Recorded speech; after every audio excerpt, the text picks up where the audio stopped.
Now, these days, everyone is using millimeter wave presence sensors, but there are times where all you need is a simple PIR sensor, and it seems like SONOFF has picked up on that. They've just produced this, which is a PIR sensor as well as a light sensor. Now, just to be upfront, SONOFF did send this device to me free of charge, but this is not a sponsored video, and they have absolutely no control over what I'm about to tell you. So the SenseGuard Motion Gen 2 is a Zigbee motion sensor. It's selling at $16.50, and it comes in this pretty standard package that we're used to now from SONOFF. They're giving you a fast PIR motion detection with adjustable cooldown. I do like that you've got that functionality to control that cooldown section. Now, it also gives you the lux sensor for controlling lighting. We have a wide coverage with a 120-degree sensing angle and a 6-meter detection zone. So it's saying it's adjustable with this little swivel so that you can avoid picking up things like pets. It's running on a CR2477 battery, which they're claiming delivers up to 3 years of operation. So this is a pretty neat looking sort of a package. We're getting the usual base, so you could remove this and mount this with the screws. And this sits on here with a magnetic connection. Feels like reasonably strong, but it allows you that ultimate flexibility of being able to move the sensor around at any angle that you might need. The sensor itself, you can see we've got our little PIR dome over there, and I'm assuming that this will be the light sensor over here. We've then got a pairing button on the top of the device, and if we pop this open, you'll see inside of here that we've got our coin cell battery. You just need to use a coin or something to open that up to replace the battery. So being a Zigbee sensor, you will need a Zigbee hub to connect this device. So I've connected up via ZHA to Home Assistant, and you can see over here we have our illuminance. So that's clearly showing us our light levels.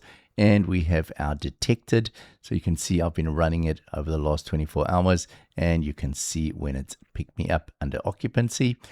We have our firmware, and we have over here this occupied. So this is the timeout, and I do like that they've added this control so that you can set that. We have a battery voltage showing currently here at 100% as a percentage, and we have our identify button, and then we have things like the RSSI, that's the signal strength, which you can go and enable just by pressing that enable button. Takes about 30 seconds, but then it will become available within your Home Assistant. Testing the sensitivity of the sensor. As you can see, I'm walking into the lounge here, getting closer, and as we get in within that 120-degree range, there we go, it's detected me, and I'll just show you there. We've got the little sensor sitting on top of my vinyls.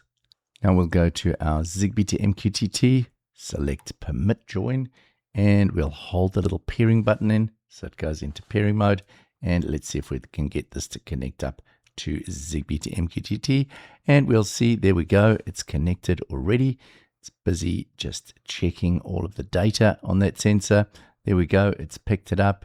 We can go in there, so it is natively supported on Zigbee to MQTT. So let's see, so we've got occupancy, we've got illuminance, battery, we've got our detection duration, and we have got an additional adjustment here. We have an illumination calibration offset over there and our link quality. So in summary, I think there is still a place for standard PIR sensors, especially in places like passages where you literally just want to trigger those lights on and then turn them off. I do like that you've got that adjustability for the turning off side of things. And it's just a reasonably cost-effective little sensor and easy to use. So let me know what you think of PIR sensors. Are they going to be filling a place in your smart home? Hope you've enjoyed this video. If you have, please like and subscribe, and I'll see you in the next one. Bye for now.